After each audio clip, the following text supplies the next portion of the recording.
അങ്ങനെ ചെക്കിനൊക്കെ കഴിഞ്ഞ് നമ്മൾ ഫ്ലൈറ്റിലേക്ക് കയറി പറഞ്ഞൊരു വിൻഡോ സീറ്റൊക്കെ എടുത്ത്. പക്ഷെ വിൻഡോ സീറ്റ് നമുക്ക് കിട്ടൂല, വൈഫ് ഉണ്ടെങ്കിൽ ഓരോ തന്നെ അതിലിരുന്ന് പോവുള്ളൂ.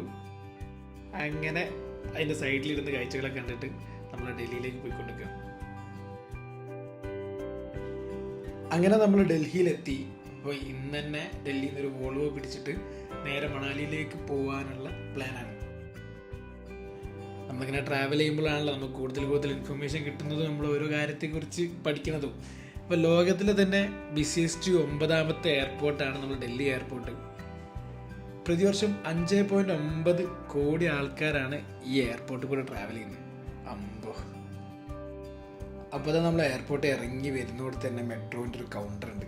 അപ്പോൾ ഇവിടുന്ന് ടിക്കറ്റ് എടുത്തിട്ട് നേരെ മെട്രോ കണക്ട് ആവുകയാണ്. ഭയങ്കര സുഖമാണ്. നമ്മൾ വരുന്ന ആൾക്കാരൊക്കെ ഈ മെട്രോ യൂസ് ചെയ്യുന്നതാണ് കുറച്ചുകൂടി ബെറ്റർ. ട്രോളി നമുക്ക് ഒരറ്റം വരെ കൊണ്ടുപോകാം, അതുകൊണ്ട് അതും കുഴപ്പമില്ല.